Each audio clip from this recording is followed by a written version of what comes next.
de nuestro canal de YouTube. La ponemos en nuestro canal de YouTube para que las personas que no pueden asistir sincrónicamente igual puedan ver la conferencia. Entonces, gracias a los asistentes, gracias a María Isabel y a Leonardo por aceptar la invitación para presentar hoy sus trabajos en este ciclo de conferencias de la diáspora colombiana en investigación de operaciones, que le dimos este nombre con el ánimo de que los colegas puedan conocer a otros colegas que, si bien son colombianos, ya no trabajan aquí en Colombia porque en algún momento dentro de su formación fueron a hacer sus doctorados en otros lugares y pues ahora son profesores en diversos países, que eso también abre posibilidades de colaboración, de estudios en el exterior, un montón de alternativas que algunas veces no consideramos. Entonces, gracias a María Isabel y a Leonardo por aceptar. Estas conferencias virtuales que tenemos en la asociación, las hacemos, nos quedaron después de la pandemia, en que esa posibilidad de reunirnos presencialmente se vio minimizada o casi que anulada en medio de la pandemia y ahora mantenemos este formato virtual a pesar de que en 3 meses vamos a tener ya conferencia presencial. Entonces este es como el protocolo, la conferencia como les dije va a quedar grabada, gracias por acceder a la grabación. Por favor, los asistentes mantener los micrófonos y cámaras cerrados y las preguntas las vamos a hacer al final del encuentro. Entonces, yo voy a moderar, pues básicamente yo voy a pasar la palabra, cada uno tiene 30 minutos aproximadamente para presentar y las preguntas las vamos a guardar al final, vamos a hacer las preguntas de ambos al final, si alguien tiene alguna pregunta se la guarda hasta el final o la pone en el chat y ya nos encargamos al final de que cada uno de los dos presentadores pueda responderlas con el ánimo de que todos dos tengan la misma duración y que no nos cubamos en las preguntas el tiempo de presentación del otro. Entonces, la Asociación Colombiana de Investigación Operativa, y esta es una presentación que queremos siempre como resaltar, y es una iniciativa de la comunidad colombiana de esta disciplina para desarrollar, mejorar, aplicar, difundir y promocionar los métodos y aplicaciones de la investigación de operaciones en cualquiera de sus ramas. Y lo que queremos es pues, que la sociedad en todas sus formas pueda verse beneficiada de lo que hacemos. Tenemos un conjunto de miembros individuales e institucionales. Aquí tenemos a nuestros miembros institucionales que son los que apoyan la existencia de la asociación y queremos contar a socios un espacio de reunión y difusión de la investigación y el desarrollo para el desarrollo, reunión y divulgación. Por ejemplo, este espacio de conferencias está sobre todo asociado con reunión y divulgación. Y la estructura general que vamos a tener hoy es esta presentación de socios, después le doy paso a los dos conferencistas y finalmente las preguntas y la discusión. Ay, no. Bueno, sí, aquí. Entonces, lo importante, así como hoy nos vemos virtualmente, pues la idea es vernos presencialmente a quienes puedan en septiembre, entre el 5 y el 9 de septiembre, en Bogotá, en la Universidad de La Sabana y después en la Universidad Sergio Olvera de la Universidad de los Andes, que tendremos el cuarto Congreso Colombiano de Investigación Operativa en conjunto con la reunión de la región 16 de el Instituto de Ingenieros Industriales que va a ser jueves y viernes. Nosotros tenemos los 3 primeros días en asocio y después tenemos la reunión del Instituto de Ingenieros de Sistemas Industriales. El límite de envíos es este viernes, por si están animados, por si quieren presentar sus trabajos allí. Y bueno, no, sin más preámbulos, vamos a arrancar con los trabajos de la diáspora colombiana en investigación de operaciones.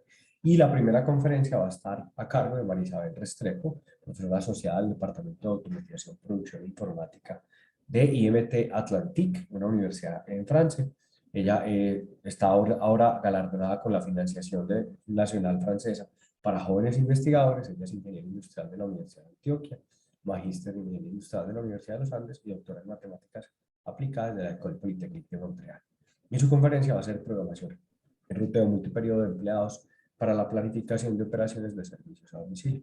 Yo le cedo la palabra a María Isabel. Gracias por aceptar esta invitación y adelante. No, muchas gracias, Juan, por habernos invitado a presentar nuestros trabajos. Voy a... un segundo. A poner mi presentación. ¿Están viendo la presentación? Sí, señora. Sí, ok. Entonces, bueno, muchas gracias por haberme invitado y por asistir a esta presentación. Me disculpo de antemano si de pronto hay algunas palabras que no pueda decir en español, entonces las voy a decir en inglés, pero creo que pues todo va a salir bien. Entonces, como Juan les dijo, hoy les voy a presentar un tema en el cual me he estado interesando en los últimos años, mi tema de investigación principal, que está relacionado con el ruteo y la planificación de personal multiperiodo para los servicios a domicilio. Entonces, la agenda de la presentación es la siguiente. Primero les voy a hablar pues como de las características y la descripción del problema que vamos a tratar en esta charla. Luego vamos a hablar un poco de la motivación y de los retos principales ligados a este tipo de problema. Les voy a presentar un caso de estudio, un problema en el cual hemos estado trabajando, y luego, si tengo tiempo, les voy a hablar un poquito sobre el proyecto financiado por la Agencia Nacional de la Investigación Francesa, pues en el cual vamos a resolver problemas relacionados con el tema del cual voy a hablar hoy. Okay. Entonces, ¿en qué consiste el problema de planificación de personal y ruteo de personal para los servicios a domicilio? Entonces, en este problema tenemos dos problemas complejos, los cuales van a resolverse de una manera integrada, o es la integración de dos problemas complejos. El problema de programación de personal, donde, por ejemplo, hay que definir los días de trabajo, los turnos de trabajo para los empleados, los días de reposo, etcétera, etcétera, y la parte o el problema de ruteo de vehículos. Entonces, en este problema tenemos dos horizontes de tiempo diferentes. Por ejemplo, podemos tener el problema sobre un solo periodo, por ejemplo, un solo día. Entonces, en un día vamos a definir los turnos de trabajo de los empleados y luego las rutas para ese día de trabajo. Y otro tipo de horizonte de tiempo es el múltiples periodos, donde vamos a considerar, por ejemplo, un horizonte de tiempo de una semana o de más días. Y de ese es del problema del cual voy a hablar en esta charla. Entonces, suponiendo que, por ejemplo, los requerimientos de personal ya están dados, por ejemplo, no sé, en una ciudad que está dividida en diferentes zonas, tenemos los requerimientos de enfermeras, por ejemplo, 5 enfermeras en la zona roja, 10 enfermeras en la zona verde, etcétera, etcétera. Entonces, vamos a tener la integración de dos problemas. Como ya lo dije, el problema de planificación de personal, donde para cada día en el horizonte de planificación vamos a definir si es un día de trabajo o no, y para cada día de trabajo vamos a definir para cada periodo de tiempo, que puede ser 1 hora o 15 minutos o 30 minutos, etcétera, etcétera. Eso depende del nivel de detalle que queramos considerar. Entonces, para cada periodo de tiempo vamos a definir si el empleado trabaja o no, o si el empleado, por ejemplo, está tomando un break para ir a almorzar o para descansar, etcétera, etcétera.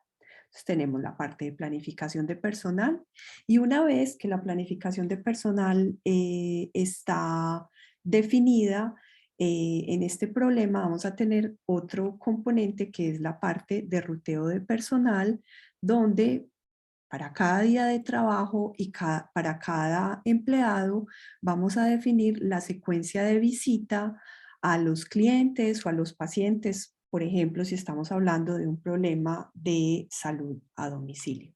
Entonces, en este caso, por ejemplo, la enfermera empieza en un centro de salud y luego va a visitar 5 pacientes diferentes. Entonces, este tipo de problemas de planificación de personal y ruteo para los servicios a domicilio tiene diferentes aplicaciones. Este problema lo podemos encontrar, por ejemplo, en la planificación de servicios a domicilio, perdón. En este caso tenemos enfermeras o tenemos personal de cuidado que van a visitar a los pacientes en sus casas. Entonces, este tipo de problemas tiene algunas características específicas a esta aplicación. Por ejemplo, la continuidad en el cuidado de los pacientes. Esto quiere decir que, por ejemplo, para cada paciente, lo mejor es siempre afectar o afectar en la mayoría de las visitas o la mayoría de los días la misma enfermera o el mismo personal de cuidado, porque el paciente pues, va a estar más cómodo con la misma persona. También, por ejemplo, podemos observar las preferencias de las enfermeras o del personal de cuidado. Hay enfermeras que prefieren trabajar en el turno de la mañana y no en el turno de la noche. O también hay preferencias que están relacionadas con el tipo de paciente, etcétera, etcétera. En la mayoría de los problemas de servicios a domicilio también vamos a tener, por ejemplo, características ligadas a las competencias de los empleados o a la disponibilidad de los empleados. Y en los problemas de servicios de salud a domicilio, por lo general podemos encontrar también restricciones de sincronización, por ejemplo, cuando hay dos enfermeras que deben visitar el mismo paciente al mismo tiempo. Acá tenemos otro ejemplo de una aplicación que se puede encontrar en el mundo real y es la planificación de personal técnico. En este caso tenemos personal técnico que puede empezar su ruta desde su casa o desde una bodega o el lugar donde empiezan a trabajar. Y este personal también va a tener diferentes habilidades, va a necesitar diferentes herramientas y va a visitar los diferentes clientes para dar un servicio específico. Por ejemplo, podríamos hablar de personal técnico de reparación de electrodomésticos. Ese sería como un ejemplo práctico. Entonces, en este tipo de problemas, como en el problema de servicio de salud a domicilio, encontramos por lo general tiempos de servicio estocásticos. Por lo general se conoce un poco más o menos cuánto va a durar el servicio, pero puede durar menos, puede durar más, y en este caso pues tendríamos que considerar la parte estocástica de este tiempo de servicio. También hay restricciones que están relacionadas con las habilidades del personal técnico y también por lo general se pueden encontrar restricciones de sincronización de empleados. Y tenemos un último ejemplo que está ligado a el servicio de entrega de paquetes a domicilio. Entonces, en este caso tenemos conductores que pues tienen una ruta asignada y que entregan paquetes en las casas o en las oficinas de los clientes. Y una de las características de este problema es que el cliente tiene que estar en la casa para pues poder recibir el paquete. En este caso, una característica importante es la demanda estocástica, porque a veces o sea, se puede prestar servicios a domicilio expreso, muy rápido, donde, por ejemplo, si yo ordeno mi paquete o mi producto ya, necesito que me lo envíen dentro de las próximas 2 horas. Entonces, esto genera una incertidumbre en la demanda, si lo podemos decir así. Y otra característica importante de este tipo de servicios son las ventanas de tiempo que son muy pequeñas, porque el cliente no se puede quedar esperando todo el día a la persona para recibir su paquete. Entonces, este tipo de problemas tienen muchos retos, pero también tienen muchas oportunidades. Dentro de los retos podemos encontrar, pues como ya lo dije antes, este problema es un problema complejo y es un problema en el cual los dos problemas, o sea, la parte de planificación de personal y de ruteo, son resueltos de una manera independiente, por ejemplo, con un enfoque secuencial. Entonces, este es un reto poder como resolver el problema integrado, el cual se vuelve en un problema más complejo. Como lo vimos antes en los ejemplos o en los ejemplos prácticos, este tipo de problemas tienen muchas restricciones operacionales, perdón, y por lo general podemos observar incertidumbre en los parámetros del problema, por ejemplo, en los tiempos de servicio, en los tiempos de viaje, en la demanda, etcétera, etcétera, lo cual hace que pues el problema sea mucho más difícil a resolver. Y al lado de los retos tenemos también muchas oportunidades. O sea, si uno es capaz de resolver este problema de una manera óptima o cercana al óptimo, pues esto puede ayudar a reducir los esfuerzos organizacionales, pues para hacer toda la planificación de personal, para planear las rutas de todos los empleados.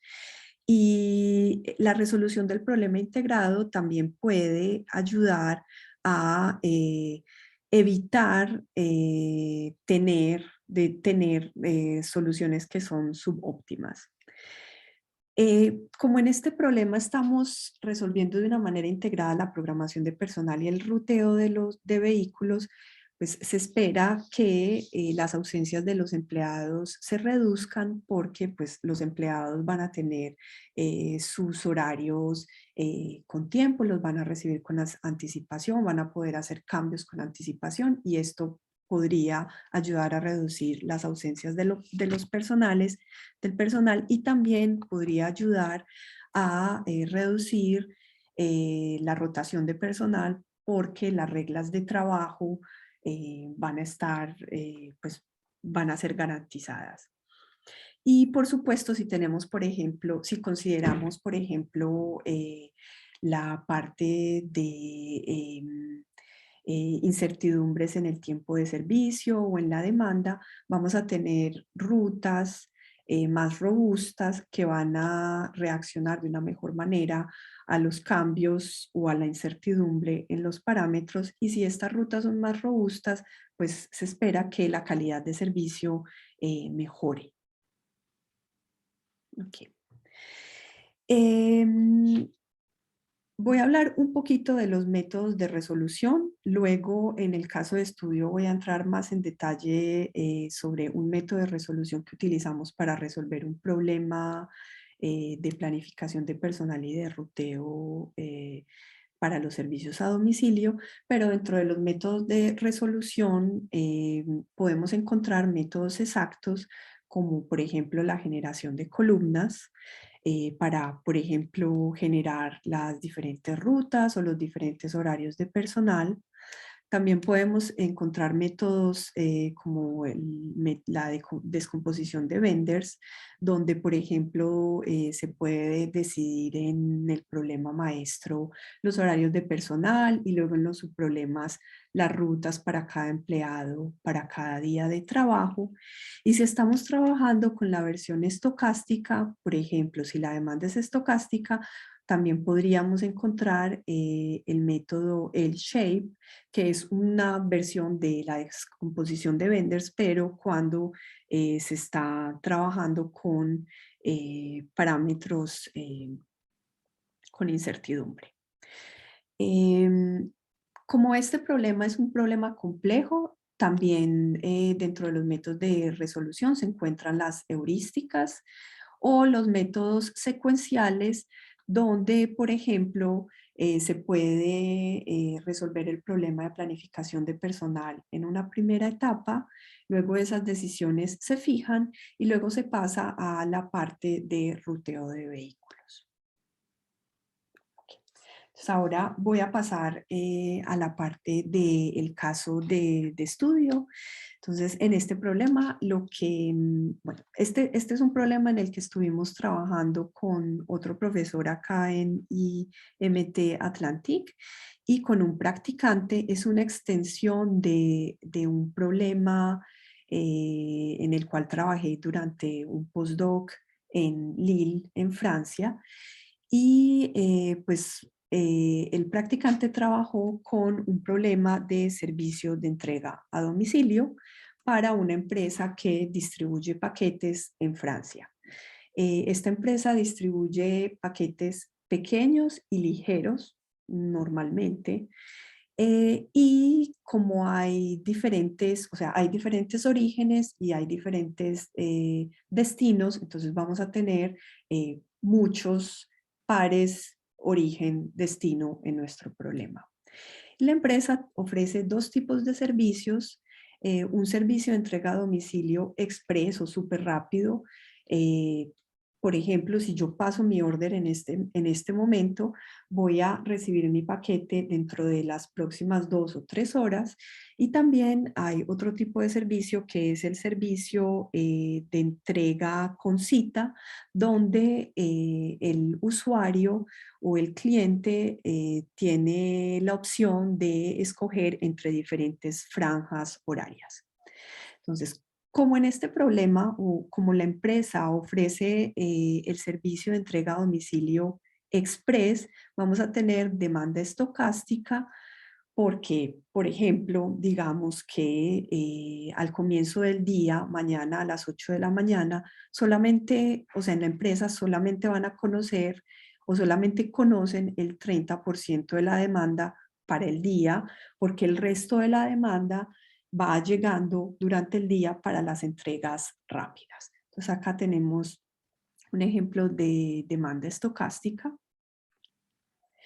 En la empresa tienen diferentes tipos de conductores, tienen conductores internos y conductores externos, los cuales pueden llamarlos en cualquier momento para entregar paquetes que no pueden ser entregados por los conductores internos. Obviamente estos conductores son mucho más costosos. Los conductores internos tienen diferentes tipos de contratos. Hay conductores de tiempo completo o de medio tiempo y ellos utilizan diferentes modos de transporte. Entonces, ¿qué es lo que pasa en este momento o qué pasaba cuando empezamos a trabajar en este proyecto? Los conductores internos normalmente estaban siendo afectados a turnos de trabajo muy largos o muy cortos. Por ejemplo, un turno de trabajo de 2 horas en un día o un turno de trabajo de 12 horas en un día, con breaks, con descansos muy largos dentro de los turnos. Por ejemplo, una persona podía trabajar 1 hora, luego un descanso de 6 horas, luego trabajar 2 horas. Y todas las reglas de trabajo semanales o diarias no estaban siendo respetadas porque obviamente era muy difícil hacer la planificación para todos los empleados. Y como resultado en la empresa estaban observando rutas o patrones de entrega súper ineficientes, costosos, estresantes para los empleados, también pues como el servicio al cliente se estaba viendo afectado y en muchos casos tenían que llamar conductores externos para poder satisfacer la demanda, lo cual hace pues que los costos sean más altos. Ok. Entonces, como lo dije antes, en este trabajo nos basamos en otro trabajo ya pues hecho antes, en el cual consideramos un horizonte de planificación de solo un día. Entonces, en este caso estamos trabajando con el problema sobre un solo periodo. Y en este caso, pues tenemos unos datos de entrada, por ejemplo, el número de conductores, sus disponibilidades durante el día, su modo de transporte. También teníamos acceso a la distribución de la demanda durante el día y a la repartición de esta demanda en los diferentes pares, origen, destino, por ejemplo, en París.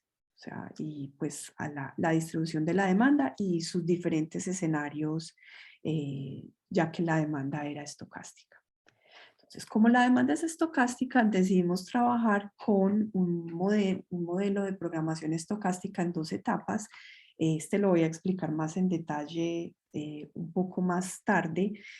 Eh, y este modelo de optimización Lo que nos da al final o lo que queremos obtener con este modelo de optimización es un plan maestro en el cual vamos a tener los turnos de trabajo de los empleados para cada día, la afectación de pares de origen-destino y pues para cada hora de trabajo, por ejemplo, en este caso de 12 a 1, el empleado va a trabajar en dos o en esta zona de París, por ejemplo, y vamos a tener una afectación en promedio de número de paquetes a enviar durante esa hora. Ok. Entonces, ¿qué es lo que quisimos hacer en la extensión? O sea, dijimos, vamos a tratar de resolver el problema para un horizonte de tiempo más largo, para una semana, y lo que vamos a hacer es que vamos a resolver dos problemas, el Tour Scheduling Problem o un problema de programación de personal por una semana o más tiempo, más la afectación de pares origen-destino y la afectación de órdenes o de paquetes a los empleados. Y en este caso lo que queríamos hacer con este proyecto, con la extensión del proyecto, era evaluar el impacto en los costos totales al resolver el problema integrado. Entonces lo que hicimos fue resolvamos el problema integrado, resolvamos el problema donde resolvemos día por día el problema y luego tratamos de repararlo. Ahora voy a explicar más tarde esto. Y evaluemos el impacto en los costos totales al hacer esto. Y también queríamos evaluar el impacto de la flexibilidad cuando al construir los horarios de trabajo semanales. Cuando hablo de flexibilidad es de, por ejemplo, ser más flexibles en los turnos a considerar o el número de horas semanales a considerar, etcétera, etcétera. Ok. Entonces, ¿cuáles son las decisiones principales en este problema? Entonces, las decisiones principales que tenemos es, vamos a definir los días de trabajo y los días de descanso. Para cada día de trabajo vamos a definir a qué horas comienza el turno de trabajo y cuánto va a durar. Vamos también a afectar los pares de origen-destino. Vamos a afectar un número promedio de órdenes o de paquetes a cada conductor interno y vamos a determinar el número de conductores externos que se deben contactar para poder satisfacer la demanda. Entonces, en este caso hicimos varias hipótesis. Una hipótesis muy importante del problema y pues es algo que hay que mejorar y en lo cual vamos a empezar a trabajar es que, o sea, estamos resolviendo el problema de programación de personal y luego lo que estamos haciendo es, no estamos resolviendo el problema de ruteo completo, por decirlo así, sino que estamos aproximando los costos del ruteo. ¿Cómo lo estamos aproximando? Entonces estamos diciendo la demanda de cada cliente puede ser, vamos a agregar esa demanda para los diferentes pares origen-destino, o sea, no vamos a considerar cada localización específica de cada cliente, sino que vamos a hacer una agregación. Por ejemplo, los conductores solo pueden enviar paquetes en un par origen-destino por periodo de tiempo. Esto es una hipótesis normal porque, pues, por ejemplo, en una hora, no sé, un conductor no puede ir del sur al norte de París a enviar paquetes, o sea, es lejos.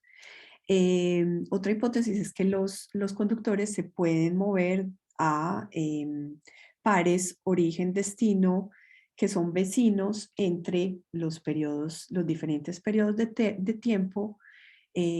Otra hipótesis que hicimos es que siempre es posible usar o llamar conductores externos y la última hipótesis muy importante para poder el método que les voy a describir, del cual les voy a hablar más tarde, es que la perturbación de las órdenes de los clientes o la demanda estocástica va a tener un soporte finito, o sea, entonces podemos enumerar esta demanda estocástica en diferentes, o sea, podemos definir diferentes escenarios para representar la demanda estocástica.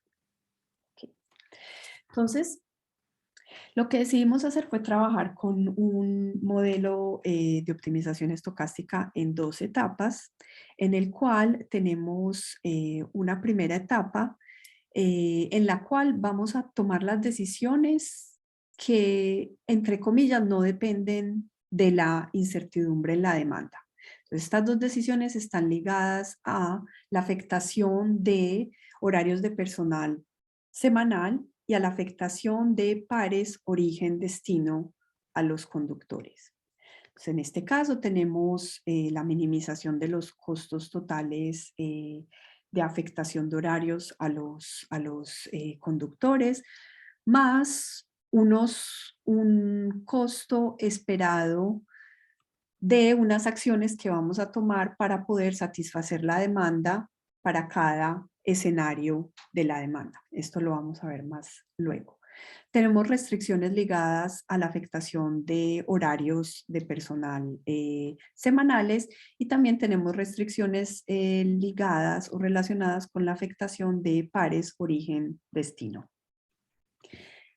Y en el problema de la segunda etapa o en el problema en el cual vamos a utilizar un recurso para podernos proteger de la incertidumbre en la demanda, vamos a tener 2 decisiones diferentes. Vamos a tener la afectación de paquetes a los conductores internos y la afectación de paquetes a los conductores externos. En este caso lo que queremos hacer es minimizar los costos variables y tenemos 2 tipos de restricciones. Vamos a tener las restricciones de capacidad para cada conductor por cada par origen-destino y vamos a tener las restricciones para la satisfacción de la demanda. Juan, ¿cuánto tiempo tengo?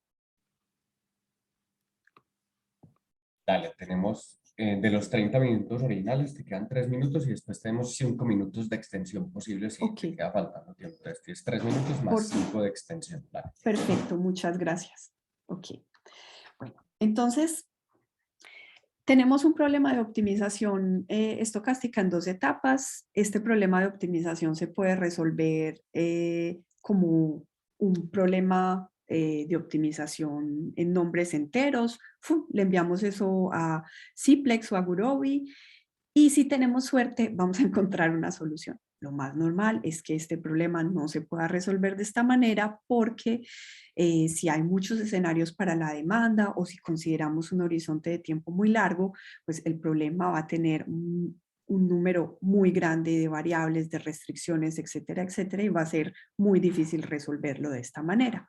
Entonces lo que dijimos es utilicemos un método de descomposición que se llama el método L-shape con múltiples cortes y lo que queremos hacer en este método es aproximar la función de costos esperada, esta funcioncita que tenemos acá,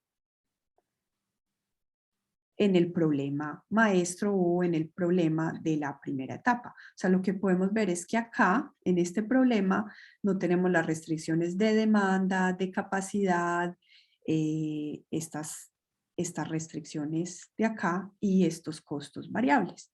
Entonces, lo que vamos a hacer es, vamos a aproximar esta función. ¿Cómo lo vamos a hacer? Como en la descomposición de Benders. Vamos a definir unas nuevas variables de decisión y unos cortes de optimalidad nos van a ayudar a aproximar esta función que tenemos acá. Entonces lo que vamos a hacer es, vamos a enviar cortes de optimalidad a nuestro problema de primera etapa varias veces, o sea, vamos a resolver el problema de una forma iterativa hasta que cumplamos con un criterio dado y ahí ya podemos decir, por ejemplo, encontramos la solución óptima. En nuestro caso, no tenemos que agregar cortes de factibilidad porque nuestros problemas de segunda etapa son siempre factibles porque siempre podemos llamar a conductores externos. Okay. Si de pronto quieren más detalles sobre el método, pues podemos hablar más tarde con mucho gusto. Entonces, hicimos nuestros experimentos computacionales. Voy a pasar esta parte rápida. O sea, utilizamos diferentes parámetros para la generación de los horarios semanales, diarios, diferentes distribuciones para la demanda, diferentes modos de transporte, etcétera, etcétera. Y lo que podemos resaltar en los experimentos computacionales es, entonces vamos lo que hicimos fue, hicimos las experiencias con patrones, o sea, considerando todos los horarios de trabajo semanales posibles y considerando un conjunto de horarios semanales reducido que fue generado con una generación de columnas heurísticas. Entonces lo que podemos ver es que en algunos casos el tiempo computacional es más alto, incluso con los horarios de personal reducido, pero pues el tiempo computacional no es lo más importante porque este es un problema que puede tomar bastante tiempo en resolverse. Estamos haciendo la planificación de toda una semana. Pero lo que podemos ver es que, pues obviamente cuando consideramos todos los patrones, vamos a tener un costo más bajo que considerando patrones o horarios reducidos, o sea, horarios de personal reducidos. También podemos observar en este caso que cuando resolvemos nuestro problema integrado y comparamos el costo del problema integrado contra un problema en el cual resolvemos el problema cada día y luego tratamos de reparar la solución para poder garantizar un mínimo y un máximo de horas semanales o un mínimo y un máximo de días de trabajo semanales, lo que podemos ver es que el costo de reparar la solución es más alto, o sea, vamos a ver una diferencia en el costo de casi 9% o de casi 8% para estas instancias. Y aquí lo que podemos ver es exactamente lo mismo para todas las instancias. Vemos que es menos costoso resolver el problema integrado que resolver el problema independiente y luego repararlo. Entonces, eso responde a una de nuestras preguntas. Y para responder a la segunda pregunta, voy a pasar acá un poco rápido, lo que podemos ver en estos resultados es que cuando consideramos flexibilidad en la construcción de los horarios de personal semanales, pues vamos a encontrar diferencias en el costo significativas. Pues, acá tenemos unas diferencias negativas. Estamos viendo qué es lo que está pasando, o sea, estamos tratando de analizar qué es lo que pasa en este caso. Puede ser ligado al método de generación de horarios que es heurístico. Entonces, para estas instancias de acá, las cuales tienen una distribución normal, tenemos una diferencia negativa, pero para las distancias en las cuales consideramos una distribución gamma, podemos ver que el costo de considerar patrones con más flexibilidad es más bajo, o sea, podemos tener un mejor costo. Ok, Juan, yo creo que pues voy a dejar ahí, quería hablarles un poco sobre el proyecto, Te queda un pero... minuto si quieres. En un minuto. Si lo puedes hacer en un minuto y si no, si quieres al final, en la sesión de preguntas. Ok, no, Oh, pues simplemente les quería hablar de un proyecto pues financiado por la Agencia Nacional de la Investigación Francesa que se llama HOPES y está relacionado pues como con el desarrollo de una herramienta general. Voy a pasar por acá. Sí. Una herramienta general para resolver este tipo de problemas. O sea, el caso de estudio que les acabo de presentar nos dio muchas ideas y nos hizo pensar como es un problema que es súper importante.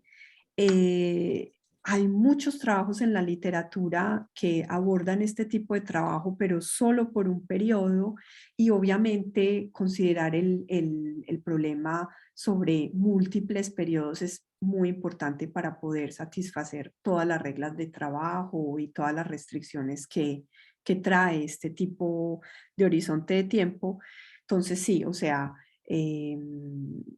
si quieren más información, también hay una página web dedicada al proyecto y no, vamos a tener 2 tesis, 2 trabajos de maestría y pues en este proyecto pues vamos a empezar a colaborar con colegas en 2 universidades en Montreal y pues algo muy interesante es que vamos a tener casos de estudio para diferentes aplicaciones y eso nos va a permitir como ver el impacto de pues, lo que vamos a desarrollar.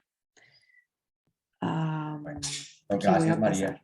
Ok, entonces No, vamos, muchas como, gracias a no, gracias, ustedes. gracias a ti por la presentación.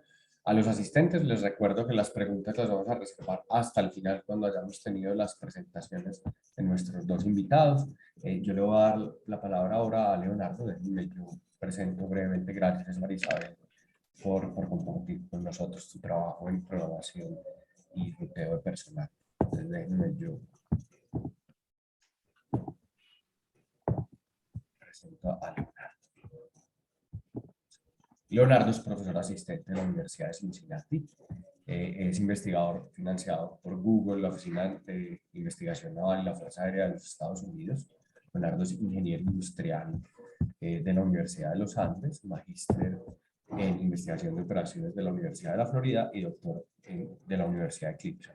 Recientemente ha publicado en revistas de las que todos quisiéramos tener publicaciones en Operation Research, Journal of Computing, y hoy nos va a hablar de los algoritmos exactos para la solución de problemas de optimización binivel discretos, que son un área que yo creo que en investigación de operaciones está cobrando cada vez más relevancia. Entonces, no sé, Leonardo nos va a ayudar a conocer un poco de esta, que no aprendemos tanto, por ejemplo, en el pregrado. Leonardo, gracias a ti también por aceptar la invitación y la audiencia es tuya, como, al igual que Marisabel, tienes 30 minutos de base y 5 de extensión si llegas a necesitarlos antes de que lleguemos a la, zona, a la parte de las preguntas. Súper, Juan, no, muchas gracias por la invitación y qué chévere oír también de María y conectarnos. Déjame, voy a compartir mi pantalla. Listo, ahí tenemos la presentación. Sí, señor, ahí la estamos viendo. Súper. Entonces, bueno, chévere porque voy a tocar también, vamos a hablar también de descomposición de vendors, de cortes, de temas, las dos charlas van a estar muy relacionadas. Entonces fue chévere ver esos temas y como decía Juan, también parte de volver a conectarnos con la comunidad en Colombia, pues hay oportunidades, que hay cosas que se abren, al igual que María, también ahorita tenemos fondos para un proyecto de investigación y con un amigo también colombiano en otra universidad estamos buscando un estudiante doctoral para empezar idealmente en enero del próximo año. Entonces al final ahí también hago la cuña y estos son buenos espacios también para estudiantes de pronto de maestría o estudiantes pilos de pregrado que estén pensando en hacer una carrera en investigación o en hacer un doctorado por fuera. Pues aquí hay, digamos, contactos que se pueden hacer. Entonces, sí, optimización binivel, discreta. Como dice Juan, estos temas binivel no es algo, digamos, que se cubra en un curso estándar de investigación de operaciones, pero son conceptos bien bonitos y este es un área que he venido trabajando en los últimos casi 10 años, pensaría yo.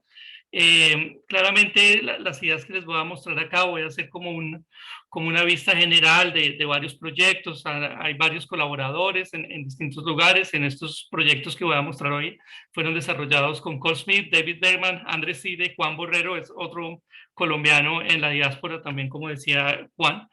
Y bueno, antes de ir a las matemáticas, Quisiera mostrarles unos ejemplitos de cómo funcionan estos problemas binivel, de pronto son unos pequeños ejemplos medio numéricos para ver si calentamos motores con estas ideas. Entonces, un ejemplo muy bonito, muy sencillo, que tiene muchas aplicaciones en defensa y en temas, digamos, militares, es esta idea de interdiction o agentes o enemigos o oponentes que están resolviendo, digamos, problemas de optimización en un sistema conjunto. Entonces, empecemos, digamos, con un ejemplo muy sencillo, camino más corto. Si ustedes me dan un grafo con algunos arcos, algunas distancias sobre los arcos, pues un problema, digamos, fundamental de optimización es esta idea de el camino más corto. Y este es lo que normalmente estudiamos, es un problema, digamos, de un solo nivel. Hay un solo tomador de decisiones resolviendo un solo problema. El input es este grafo, podríamos decir en este grafo el camino más corto tiene distancia 7. Pensaría, este es el camino más corto si vamos acá por arriba del inicio al 2, al 5, al final. Aquí nos da 7 unidades de distancia. Ok. Una idea multinivel puede ser, hay dos oponentes que están trabajando sobre este sistema conjunto, sobre este grafo, y en dos niveles ahora lo que podemos pensar, por ejemplo, este oponente, digamos, puede ser el gobierno o los militares y el que está resolviendo este camino más corto puede ser una red de tráfico de animales, de personas o alguna red criminal está moviendo, está haciendo actividades ilícitas en esta red y un agente, digamos, de defensa quiere impedir que esos criminales puedan moverse, digamos, libremente por la red. Entonces, aquí ya empezamos a ver un problema de binivel, de dos niveles, donde un primer tomador de decisiones está decidiendo cómo mandar recursos, mandar tropas, mandar ataques, digamos, para neutralizar algunos de estos arcos. Y después de que ese ataque suceda, hay un segundo tomador de decisiones que va a tener que resolver a optimalidad un problema, digamos, sobre este sistema. Entonces, en este ejemplito, pues claramente tenemos que atacar alguno de estos tres arcos, o si no, nuestro oponente va a ser capaz de mantener su ruta mínima en 7. Creo que para este ejemplito específico, una solución óptima es destruir estos dos arcos. Si ustedes se dan cuenta, al destruir estos dos arcos, ya nuestro oponente, cuando va a resolver la ruta más corta, ya no tiene acceso a esta ruta que le daba 7 unidades de distancia. Ya no tiene acceso a esta ruta de abajo que le daba 9 unidades de distancia. Entonces, estamos obligando a nuestro oponente a tomar este arco. Y una vez toma este arco, hay una simetría, podría ir por arriba y lograr una ruta de 13, o podría ir por abajo y lograr una ruta de 13. Entonces, estamos viendo dos problemas de optimización interrelacionados. En este caso están interrelacionados por el espacio factible y eso es lo que estamos diciendo acá, ¿no? Hay alguien tratando de minimizar una función objetivo, pero sus decisiones, su espacio factible está siendo parametrizado por alguien más. Alguien más está moviéndole ese espacio factible y ese alguien más también tiene sus restricciones. En este caso, la restricción es muy sencilla, solo podemos destruir dos arcos. Y aquí hay una relación de oponentes. Uno está tratando de minimizar, el otro está tratando de maximizar. Entonces, yo estoy tratando de fastidiar a mi oponente, de tomar esa función objetivo de mi oponente y mandarla para arriba. Mi oponente está tratando de mandarla para abajo. Y estos juegos, digamos, en defensa, pueden ir hasta más niveles. Digamos, en este proyecto, este fue un proyecto de hace algunos años, era un tema, digamos, de 3 niveles. Entonces, en este proyecto decimos, bueno, es que nosotros, estos que están operarios de la red, son amigos de Chuck Norris y pueden pedirle a Chuck Norris que defienda algunos de estos arcos. Entonces uno podría decir, mandamos a Chuck Norris a defender estos dos arcos y ya una vez se defienden esos dos arcos, el atacante lo mejor que podría hacer es destruirme estos dos arcos de acá y mi ruta más corta quedó en 9. Entonces, ok, un ejemplito numérico muy sencillo, pero como para tener esta idea de optimización en múltiples niveles. Ahora, no necesariamente este es un tema solo como de juegos de guerra o de oponentes, también es muy común tener ideas, digamos, de competencia. Entonces, pensemos una idea donde no es que seamos enemigos, no es que mi función objetivo sea maximizar, mientras que la de mi oponente es minimizar, pero de pronto tenemos dos competidores. Entonces piensen en este típico escenario, Super Bowl aquí en los Estados Unidos, el espacio, digamos, publicitario como más codiciado. Usted perfectamente podríamos tener dos compañías que quieren poner sus anuncios en el Super Bowl y aquí hay una situación de competencia y hay una situación que podría ser vista también como binivel. De pronto, Pepsi normalmente son los patrocinadores de estos eventos y uno pensaría que ellos tendrán prelación, ellos podrán decidir primero qué espacios publicitarios quieren usar. Y después de que ellos usen, digamos, estos espacios de tiempo, el juego tiene un espacio limitado para publicidad, pues después de que, digamos, Pepsi decida qué publicidad va a hacer, pues luego el follower tendrá que hacer sus decisiones sobre los espacios que queden disponibles. En este caso, digamos, son dos compañías, no, son competencias, sus funciones objetivo no necesariamente es una maximizar, otra minimizar, pero tendrán cada uno sus objetivos y hay un sistema en común que está siendo afectado, que está siendo cambiado, digamos, por las decisiones del uno y del otro. Lo que hablaba María también, esos son problemas cuando se hablan de decisiones estocásticas en dos etapas. Estos también son problemas que se pueden ver como problemas de optimización binivel, donde de pronto hay una incertidumbre, de pronto hay cosas que no sabemos que van a pasar en el futuro, pero hoy tenemos que hacer una decisión. Entonces, en una primera etapa, en un primer nivel, tengo que tomar algunas decisiones y luego cuando mañana vea la incertidumbre, tengo que tomar más decisiones. Un ejemplo bonito que vimos es ahora con todo lo de entrega de última milla y con toda la movida, digamos, de comercio en línea. Entonces, este es un problema que puede pasar muchas veces. Uno recibe, empieza en una pequeña empresa o algo, tiene su tienda en línea, recibe todos sus pedidos y en algún momento normalmente se comprometen a entregar en una semana o en 48 horas o en 24 horas. En algún momento tienen que decir, listo, esta es la lista de pedidos que voy a servir, pero esos pedidos van a servirse en el día siguiente, donde puede haber incertidumbre, digamos, en este caso, digamos, los tiempos de viaje pueden ser inciertos. Y una idea podría ser, bueno, yo podría sencillamente en una primera etapa, algunos de mis pedidos puedo tercerizarlos, puedo mandarlos por el correo. Obviamente eso tendrá algún costo y habrá que buscar un balance entre el costo de enviar mis pedidos por el correo y de pronto yo tomar mi camioncito o tomar algún proveedor propio que vaya y haga entregas. Entonces, un ejemplo como este, era lo que hablaba María también, está uno jugando como cómo tratar de manejar incertidumbres en el futuro, ¿cierto? Uno podría decir, no quiero tener nada que ver con incertidumbre, voy a mandar absolutamente todo por un tercero. Ok, perfecto, ya el problema de hacer las entregas es de un tercero, pero probablemente el costo va a ser muchísimo más alto. O uno podría decir, no quiero ahorrarme la plata, no voy a mandar nada por un tercero, voy a salir con mi camión a entregar, pero entonces los trancones y los problemas y la incertidumbre que pasen el día siguiente, pues van a tener que ser enfrentados, digamos, por el decisor. Y esto también se puede ver como un setting binivel. El líder, el primera decisión, está viendo qué hace con respecto a sus pedidos y luego los pedidos que no mandó por correo va a tener que rutearlos, va a tener que ver cómo los entrega en una segunda etapa. Entonces, ok.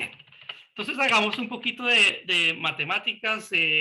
Voy a mostrarles ideas sobre todo de estos 5 papers, pero muy por encima. Solo quiero como mostrar algunas de las ideas que hemos tenido y pues como está la grabación, dejar este slide aquí por si están interesados, les interesan estos temas, pues están desarrollados, digamos, a fondo en esta literatura. Y bueno, hay un pedacito de algo que acabamos de enviar, pero yo creo que va a estar disponible en línea muy pronto. Entonces, ¿cuál es la idea que quiero contarles? Hay una idea bien bonita que es usando una técnica que se llama diagramas de decisión. Y es una idea que me ha interesado bastante estos últimos 5 o 6 años y que hemos podido tener unos resultados bien interesantes por ese lado. Les quisiera contar hoy 2 maneras en que podemos atacar estos problemas difíciles usando diagramas de decisión. Entonces, matemáticas un poquito. Binivel y discreto. ¿Qué está pasando acá? Bueno, como les contaba en los ejemplos, tenemos una formulación en donde hay dos sets de variables. Hay unas variables que están aquí con índice L del líder y unas variables que están aquí con índice F, que es del follower, del seguidor. Es decir, hay dos jugadores, o puede ser la misma persona, el mismo decision maker en dos etapas distintas del tiempo, pero hay dos conjuntos de variables. Esto puede ser como primera etapa y segunda etapa, o líder y seguidor, o si es robusto como que las decisiones y la incertidumbre, pero este es un setting general hay dos tipos de decisiones. En este caso estamos diciendo las del líder y las del seguidor. La función objetivo puede contener ambas decisiones. Hay cosas que mi seguidor puede hacer que están fuera de mi control y que pueden afectar mi objetivo. Y básicamente en el espacio factible tenemos dos problemas de optimización anidados. Está el problema del líder. Entonces el líder tiene aquí, y por simplicidad, vamos a hacerlo todo, digamos, lineal, como típicas formulaciones lineales, pero pues esto podría ser también más general. Pero vamos lineal, diríamos, ok, hay dos sets de variables, líder y follower. El líder tiene su conjunto de restricciones. Digamos, en el ejemplo de camino más corto, el líder tenía un presupuesto de cuántos arcos puede destruir. Y este mostrete de acá es el que complica y el que hace estos problemas tan difíciles y tan interesantes. Estamos diciendo, el follower es parte del conjunto de soluciones óptimas a un problema de segundo nivel o un problema de seguidor. Es decir, tenemos en las restricciones de este programa, digamos, entero, tenemos otro problema de optimización aquí anidado. Aquí arriba, digo, tengo una función objetivo, tengo unas restricciones, y aquí abajo estoy diciendo un subconjunto de mis variables. Estas variables, que son las variables del seguidor, tienen que ser parte de la solución óptima de otro problema que está aquí anidado. Este problema tiene su propia función objetivo, tiene sus propias restricciones, tiene sus propias variables. ¿Cuál es la clave aquí? La clave aquí es que estos problemas están interconectados. Si ustedes se fijan, aquí abajo, como estoy presentando el espacio factible del seguidor, estoy diciendo, miren, hay una serie de restricciones lineales menos una matriz por las variables del líder. Entonces, exacto lo que veíamos en los ejemplos es cuando el líder toma decisiones, ese espacio factible, piensen, digamos, es como un poliedro y el líder va tomando decisiones y esas caras de ese poliedro se pueden estar moviendo, se pueden estar achicando, se pueden haber recursos que se están consumiendo, hay espacios que se están abriendo o cerrando ahí. Entonces, esto, pues, claramente es lo que va a hacer estos problemas muy difíciles. Y encima, la parte discreta, que es lo que a mí me interesa, es lo que lo hace todo infinitamente más difícil. Les estoy viendo, en este caso, variables binarias, por ejemplo. ¿Por qué esto se hace mucho más difícil? Bueno, para los que ya han visto algo de Opti, el concepto de convexidad es algo que es muy usado, muy explotado, y la diferencia entre tener un problema convexo o un problema no convexo, en términos de soluciones, el problema no convexo se hace muchísimo más difícil. Si en este binivel aquí tuviéramos un problemita lineal o algo convexo, es difícil, es NP duro igual en general, pero con convexidad uno puede decir, bueno, pero puedo hacer una transformación, puedo usar dualidad, puedo usar condiciones de optimalidad, hay cositas que se pueden hacer explotando la convexidad. Pero cuando decimos esto es discreto, estas variables son 0,1, estas variables son 0,1, pues ninguno, digamos, de los truquitos o cosas, cosas que podría ser uno bonitas o cortes, o nada que tenga que ver con dualidad o con propiedades de convexidad. Apenas estos problemas son 0,1, 0,1, pues son problemas discretos, y este espacio perdemos, digamos, todas las propiedades bonitas que uno podría tratar de usar. Entonces, ok. Este es el setting. Estos problemas son duros, son muy, muy duros. Nuestra comunidad, digamos, en los últimos 10, 12 años ha estado empezando a ver esta clase de problemas porque hay aplicaciones, muchas aplicaciones en energía, en transporte, temas como los que mostraba María, con incertidumbre, con todas estas optimizaciones de dos niveles o teniendo en cuenta dos tomadores de decisión, tienen sus buenas áreas de aplicación. Y bueno, hay distintas maneras de tratar de resolver estos problemas y es una literatura bonita, grande. Ahora lo que quisiera hacer es presentarles dos ideas interesantes de cómo explotar esta técnica de diagramas de decisión para hacer una transformación de estos problemas. Entonces, este sería, digamos, primer capítulo, llegar hasta acá. Ok, entender un problema súper complejo y tener, digamos, guardemos en el disco duro, la complejidad de este problema viene de esta restricción acá. Estamos metiendo, estamos teniendo un problema de optimización anidado dentro de otro. Entonces es binivel. Hay un problema, digamos, afuera. Esto es como Inception, como la película, que entraban a un sueño y era el sueño dentro del sueño. Es igual, pero con problemas de Opti. Está como el problema de Opti, y luego aquí viene otro problema de Opti adentro y están conectados. Entonces es súper bonito, súper interesante. Ahora, pausemos esa idea ahí y vengan, les cuento. Este tema de diagramas de decisión es una maravilla. Pregunta en el chat o en el público, ¿están ustedes familiarizados con programación dinámica? Digamos, la idea básica de programación dinámica, ¿la han oído? ¿La han visto antes?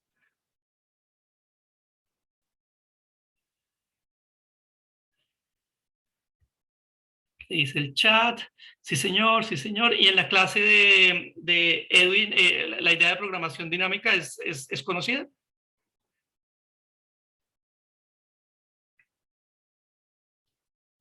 Excelente, ok. Perfecto, perfecto. Entonces, diagramas de decisión, piénsenlo, es una generalización, es algo que está muy conectado con programación dinámica, pero es un poquito más general. Hay unas ideas un poquito más generales, pero las básicas de programación dinámica se pueden seguir usando.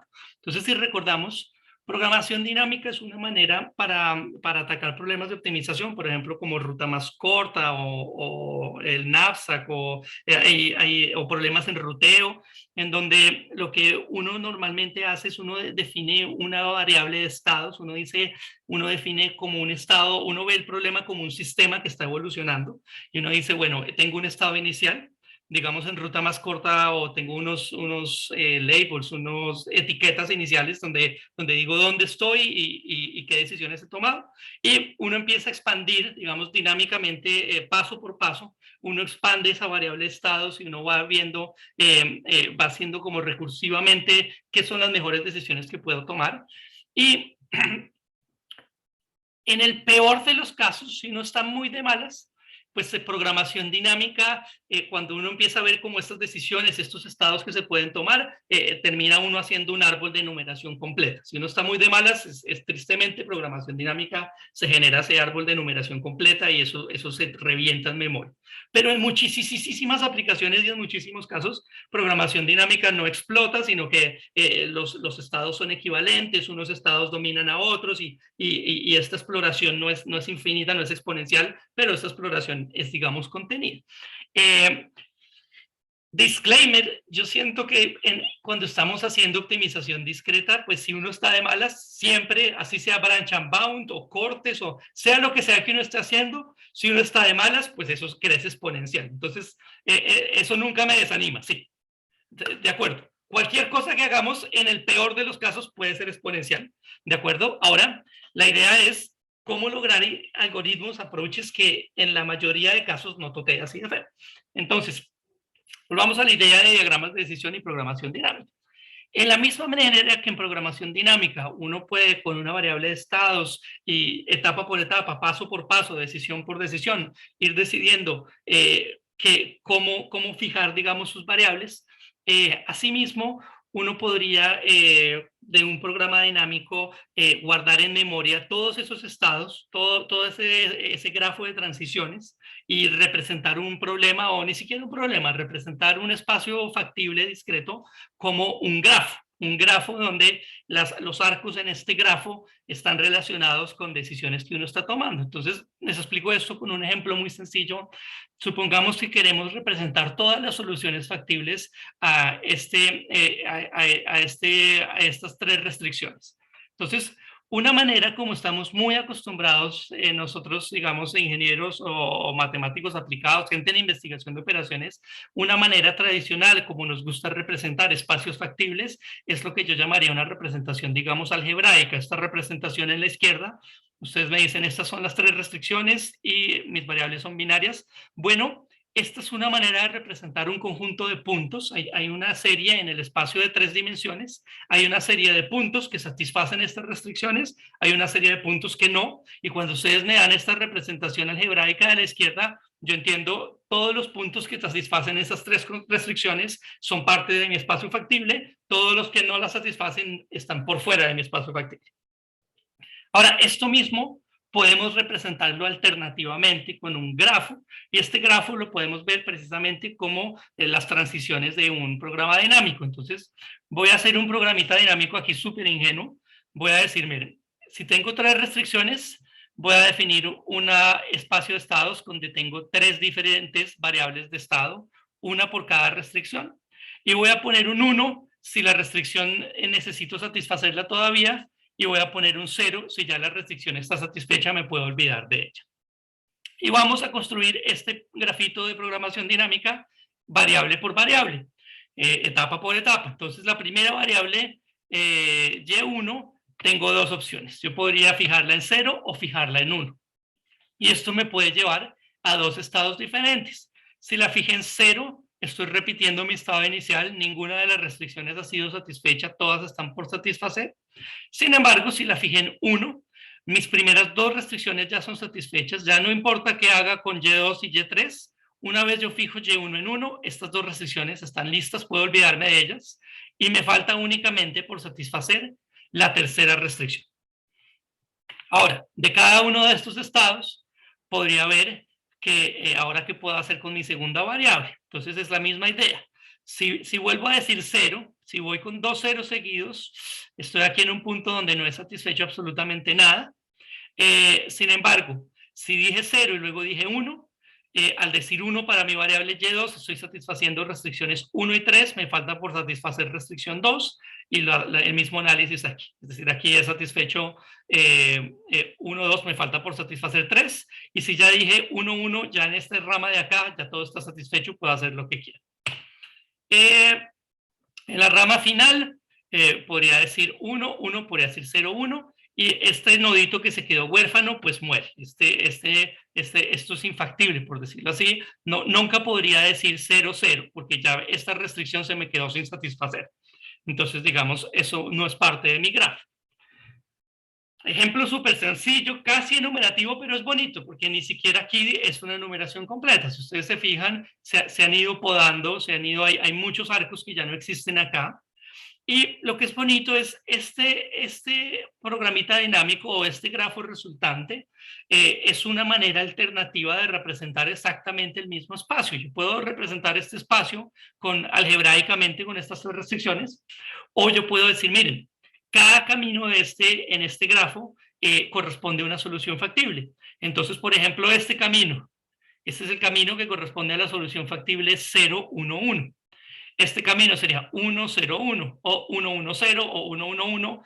Todos los puntos factibles que pueden ser codificados aquí en la izquierda con álgebra lineal están siendo codificados aquí en la derecha como caminos en un grafo.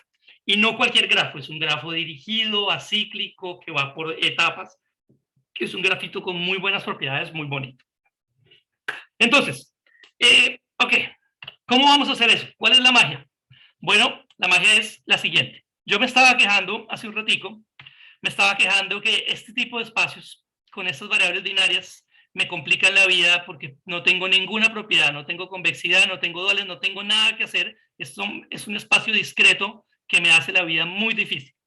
Y ahora lo que les estoy diciendo es, bueno, con esta técnica, si puedo representar este espacio como con un programa dinámico y guardar el grafo de ese programa dinámico, las transiciones, todo este espacio aquí que era un espacio árido, por decirlo así, de 3 restricciones lineales y variables binarias, lo estoy convirtiendo, lo estoy transformando en un espacio totalmente equivalente.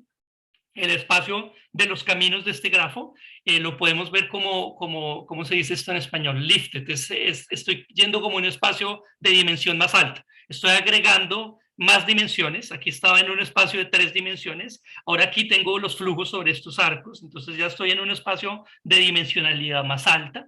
Pero en este espacio de dimensionalidad más alta estoy representando exactamente los mismos puntos discretos factibles.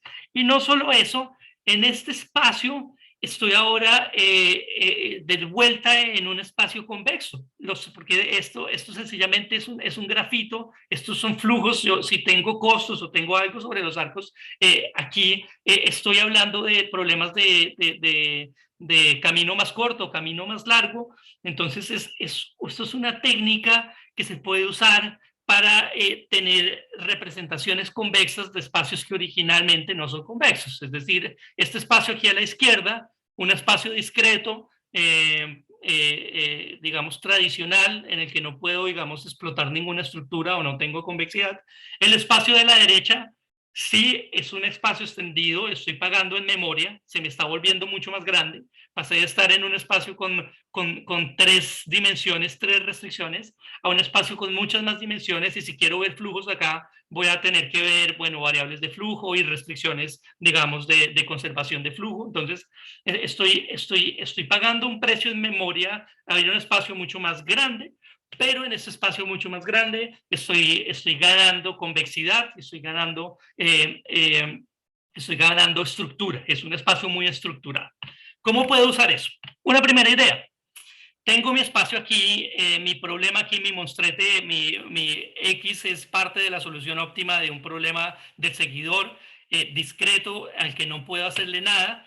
¿Qué quiero hacer? Bueno, puedo transformar todo este espacio discreto. Si me da la memoria, puedo usar una representación de programación dinámica, construir el espacio de transición, coger ese grafo enorme, guardarlo y decir, ahora ya no quiero hablar de mis variables originales, ya no quiero hablar de mis X follower, ahora lo que quiero es pensar en cuestión de los flujos en este diagrama de decisión. Y una vez hago eso, bueno, se me abren otra vez las opciones. Puedo usar una descomposición de Wenders, puedo usar dualidad, puedo explotar, puedo aprovechar todas estas, digamos, estructura que estoy ganando. Contra, se me puede totear un poco el tema de memoria. Estoy haciendo un trade-off. Estoy pagando memoria, esos grafos son grandes, muchas veces millones de nodos, millones de arcos. Estoy pagando memoria y el precio que estoy pagando es memoria, y lo que estoy recibiendo a cambio es una representación convexa de un espacio que originalmente no era convexo. Entonces, esta es una primera idea que explotamos en un problema precisamente estocástico de 2 etapas, que está muy relacionado con lo que decía María. Bueno, algo que se me está olvidando es, bueno, sí, eso me da una representación convexa, pero me falta todavía conectar ambos problemas. Si recordamos, estos problemas están conectados aquí en las restricciones. El líder toma decisiones y esas decisiones están cambiando el espacio factible del follower. En ese sentido, tengo que tener eso en cuenta. Si estoy haciendo la transformación, si estoy representando ahora mi problema de seguidor como un grafo, pues esa conexión tengo que hacerla, y es parte, digamos, de la contribución. Eso no es obvio cómo hacerlo, pero la manera como nosotros lo hicimos es esa contribución, esa conexión la hacemos usando capacidades sobre los arcos. Entonces, las variables del líder van a controlar qué arcos puede usar y qué arcos no puede usar. Y creo que aquí tengo un ejemplito, sí. Entonces, volvamos con el ejemplito, mismas 3 restricciones, pero estoy pensando ahora un problema binivel. Entonces, tengo 2 etapas.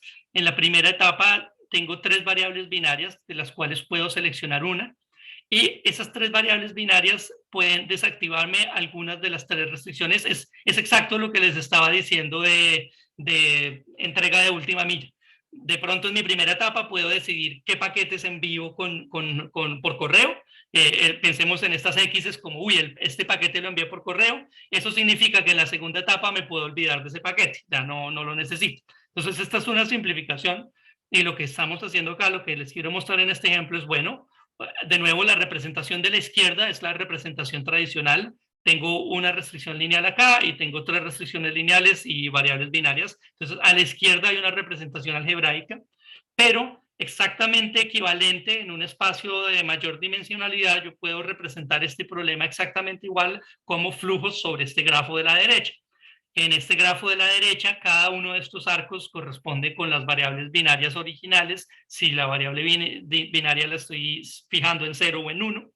Y estos X que pongo sobre encima de algunos arcos son capacidades sobre los arcos. Entonces, por ejemplo, fíjense acá, estamos diciendo, mire, este arco, fijar la variable binaria y2 igual a 0, después de que fijé la variable binaria y1 igual a 0, es decir, llegar a este punto, si quiero decir 0, 0, yo solo puedo tomar esta decisión si la variable x1 está prendida.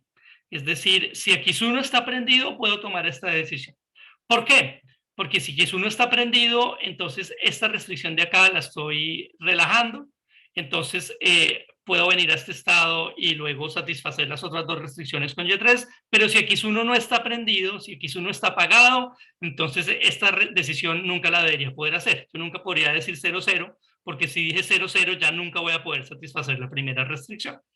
Y lo mismo pues funciona con estas capacidades acá. Y bueno, como les digo, 5 de extensión. Sí, listo, ya remato.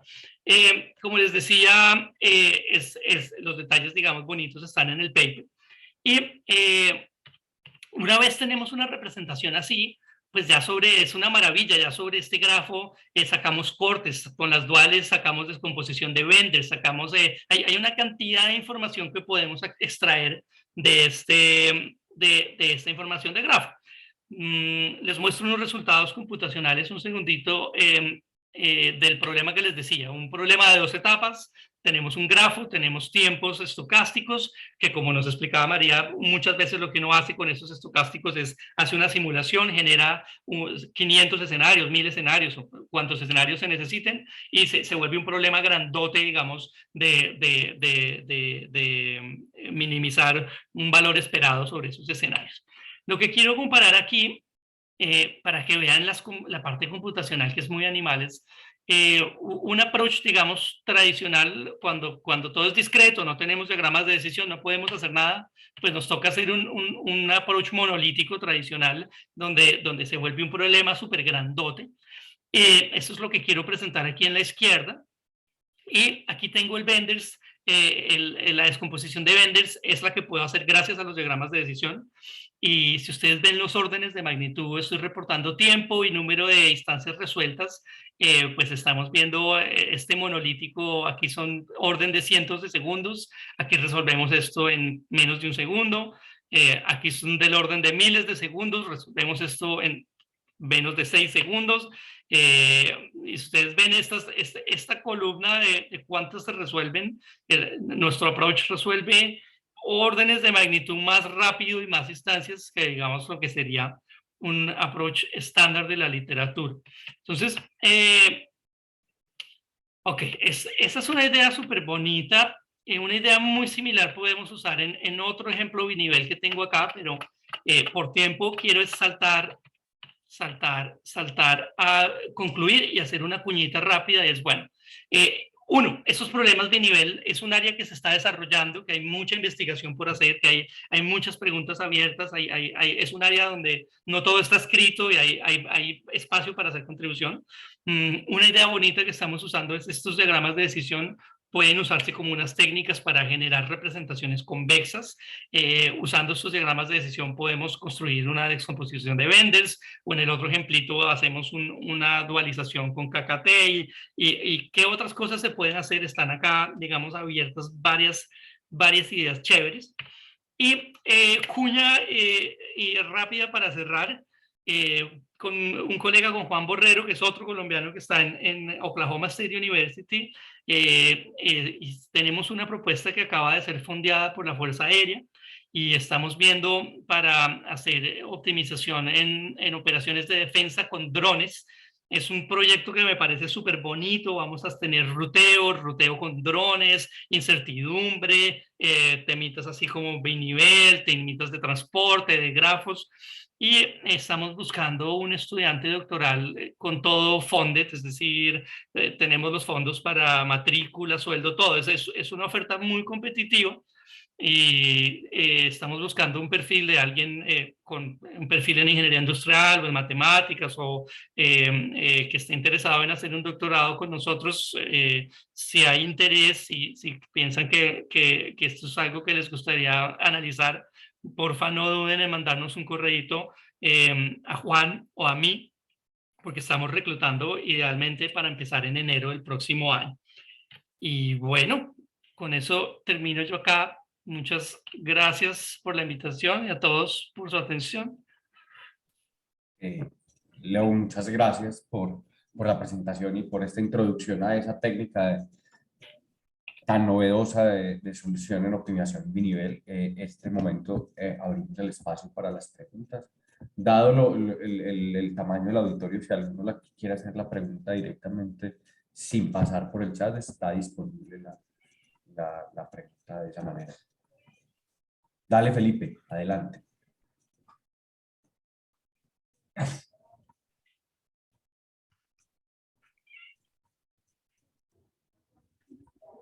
Felipe, dale.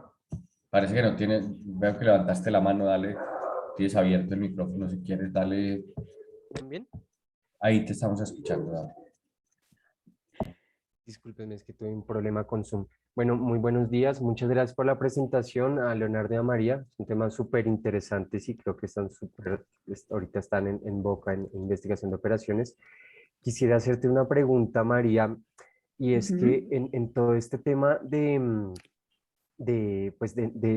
planeación y de ruteo de visitas domiciliarias, mostraste como todo este tema de diferentes perspectivas, tanto de actores, ¿cierto? Por sus preferencias y demás, que digamos ahorita yo estoy haciendo el doctorado y trabajando en ese tema y me ha llevado a estudiar por optimización multiobjetivo. Entonces quería saber un poco lo que tú estás trabajando, qué tanto tan alineado está con esa optimización multiobjetivo, pues para tener en cuenta esas diferentes perspectivas, o pues tú lo ves como un camino totalmente diferente. Bueno, te voy a contar la idea que tenemos, o sea, es algo que está por explorar, pero lo que queremos usar nosotros en el proyecto para incluir las preferencias de las enfermeras o del personal de cuidado en este tipo de problemas es utilizar una técnica que se llama modelos de elección discreta. Y lo que queremos hacer con estos modelos de elección discreta es, o sea, lo que tú haces es para cada enfermera o para cada grupo de enfermeras con características similares, el objetivo es encontrar una función de utilidad. Y la función de utilidad lo que va a hacer es, por ejemplo, no sé,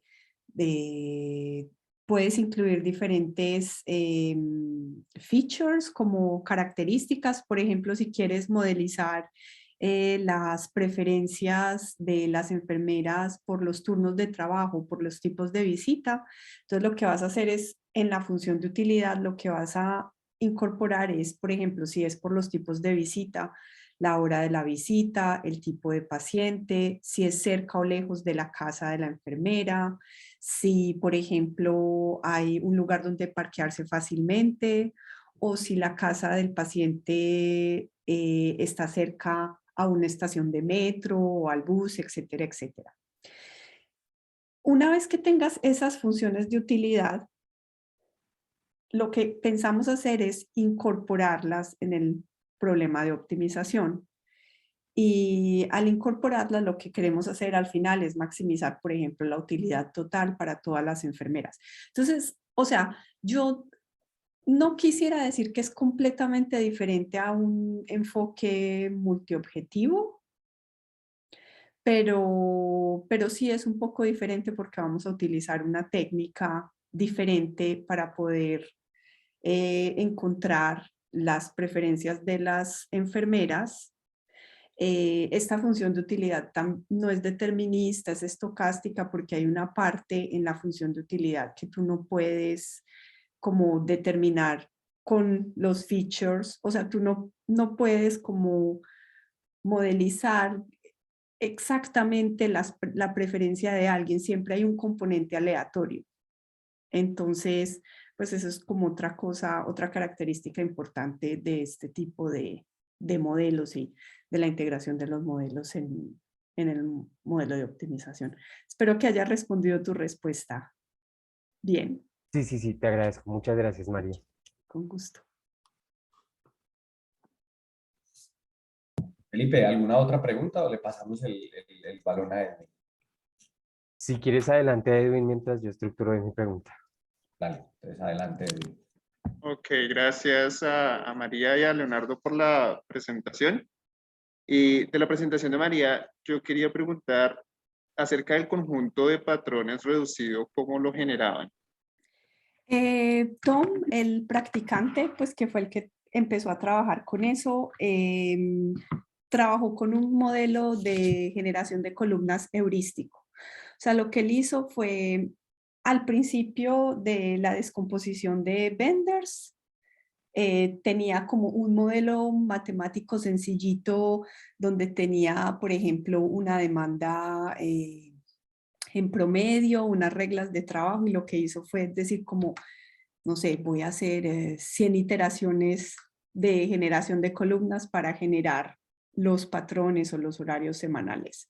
Y una vez que esos horarios ya estaban generados, empezó a hacer la parte de la descomposición de Benders sin generar de nuevo nuevas columnas con su método de generación de columnas.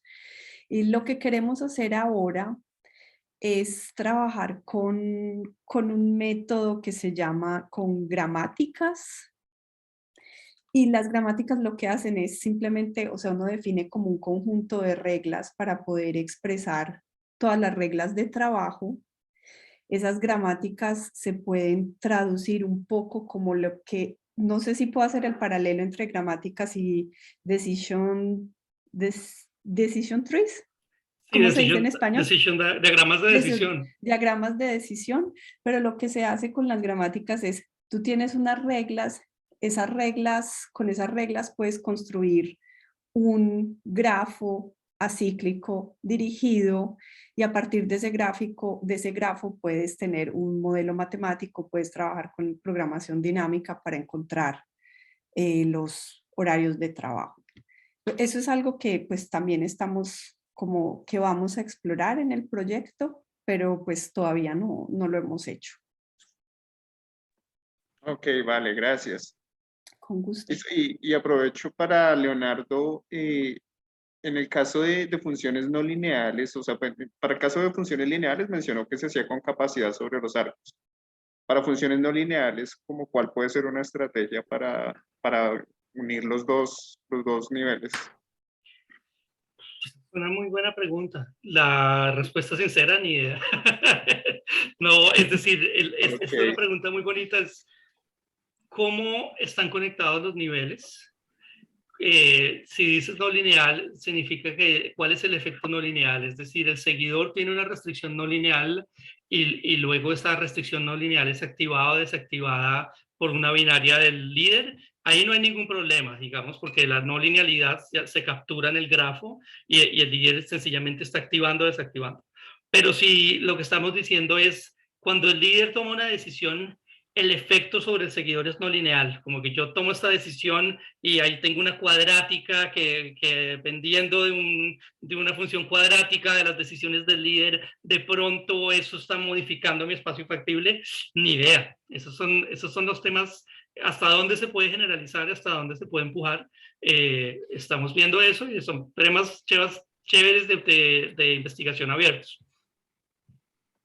Vale, listo, muchas gracias. Juan, estás en mute. Aprovecho y le devuelvo con Felipe. ¿Tiene la pregunta? ¿Ya la pensó? No, yo creo que por ahora voy a dejar así. Cuando tenga Listo. las dudas, cualquier cosa les escribiré. Y Muchísimas igual gracias. tienes los contactos, que eso es una de las cosas Ujú. importantes. Sí, Yo voy a muchas aprovechar a hacer un par de preguntas. Hay una que María Isabel la puso, pero es una pregunta para los dos. Y yo sé que María Isabel ha trabajado en esto de las gramáticas y Leonardo estaba sintiendo cómo esas dos cosas que usan, que no están necesariamente conectadas, que María Isabel lo ha usado para la generación de columnas en programación del personal, se parece a esto de los árboles de decisión, los diagramas de decisión que Leonardo viene trabajando. Yo veía a Leonardo asintiendo cuando María Isabel hacía la similitud. Bueno, yo no soy súper familiarizado con lo de las gramáticas, pero es lo que decía María Isabel. Yo tengo entendido, en últimas, esas gramáticas resultan en una manera de hacer una representación gráfica de una serie de decisiones. Y yo siento que eso es muy bonito. Estas ideas todas están conectadas y son distintas maneras de hacer representaciones gráficas de problemas duros, y esto se puede... Hay un paper seminal, creo que de los 60s, donde estas ideas fueron como expuestas, pero en esa época, por restricciones de memoria, de cómputo, como que la idea de... Este es un paper de los 60 donde la idea era precisamente tomar el grafo de un programa dinámico y ese grafo ponerlo como variables de flujo en un problema entero. Y esas ideas han estado ahí. Yo veo que como comunidad, de distintas maneras llegamos a esas ideas. De hecho, María y yo trabajamos juntos hace 10 años. No teníamos ni idea de diagramas, pero trabajamos una idea donde estábamos usando un grafo para representar un conjunto de turnos, y el concepto de la idea, digamos, es el mismo. Es si de alguna manera estructurada puede uno, sin que le explote la memoria, capturar un conjunto discreto como flujos en un grafo, ahí es donde hay un potencial súper bonito para hacer cosas computacionales. Gracias. Una pregunta, Leonardo. Yo trabajo algunas veces en localización, y en localización competitiva es muy común esta visión binivel. ¿Has trabajado o has visto trabajos que usen esta técnica que tú propones con tu equipo en localización competitiva, o aún no se ha probado? No, Juan, eso sería muy chévere verlo. Esta idea nosotros la pusimos como que en la comunidad, se publicó en el 2017, y hasta el momento, que digamos, solo he visto 2 trabajos que han seguido por esa línea, donde uno lo usaron para un tema de salas de emergencia, como scheduling, de cómo usar salas de emergencia. Y el otro no recuerdo en qué fue, pero no lo hemos visto. Pero yo siento que ahí el reto sobre todo es que la estructura, como todos los métodos, tienen sus pros y contras, y aquí el contra puede ser qué tan grandes crecen esos diagramas. Es decir, si hay un problema donde la estructura permite una buena representación, digamos, con estados, donde hay dominancias, donde hay equivalencias, donde estos diagramas no explotan totalmente, yo siento que ahí puede ser los resultados computacionales son muy sólidos. Sí, por otro lado, a veces hay estructuras donde estas representaciones dinámicas no tienen muchas equivalencias, o es muy difícil establecer que hay estados dominados, y estos diagramas de decisión se vuelven casi que una enumeración. Ahí puede uno llorar, básicamente. Gracias. Bueno, no sé si haya alguna otra pregunta en la audiencia. Aprovecho, y a quienes vayan a ver la grabación, pues hemos tenido los contactos de ambos en sus presentaciones. Entonces, por un lado, si a quien vea la grabación le surge alguna pregunta, imagino que los podrá contactar de esa manera. Y reiterar la invitación de colaboración o de reclutamiento de estudiantes de doctorado que ambos hicieron en los proyectos que están arrancando, en caso de que alguien esté interesado en desarrollar su doctorado, pues por lo menos postularse para ver si es un buen candidato para trabajar con este par de colegas que están por fuera. No sé si alguno quiera agregar algo en este momento, si alguno de ustedes, Marisabel o Leonardo primero, quieren agregar algo, o si en la audiencia Javier, que no ha podido participar, también tiene alguna pregunta, sino Edwin con sus estudiantes si tiene alguna, o Felipe, y si no, pues daríamos por terminada la sesión. Entonces adelante si alguno tiene algo que contarnos, decir o agregar que no haya podido decir. Marisabel tuvo que ir a rápido por el proyecto, si quiere por lo del proyecto algo más, o con algún detalle que se nos haya ido. No, lo del proyecto es solo, ya tenemos los 2 estudiantes de doctorado, o sea, ya reclutamos los 2 estudiantes de doctorado, pero si de pronto hay alguien de maestría que esté interesado a venir a hacer una pasantía de 6 meses, bienvenido, o sea, pues bienvenido. Y me imagino que este proyecto dará paso a otros proyectos que van a venir sobre el mismo tema, aunque de pronto luego tendremos más ofertas de doctorado. Bueno, no, muchísimas gracias a ambos, gracias a los asistentes y bueno, no, qué bueno volvernos a encontrar. Recuerden que el deadline para envío de trabajos para la conferencia presencial es el final de esta semana, para aquellos que aún no han enviado y están interesados en participar. Leonardo, Marisabel, muchísimas gracias, gracias a los asistentes y que estén todos muy bien. Gracias por su participación. Bueno, verlos, Juan, gracias por la Un invitación. gusto verlos y que estén muy Gracias. bien. Hasta pronto. Chao, chao. Muchas Hasta gracias, luego. buen día. Gracias, hasta luego. Chao, Juan. Chao.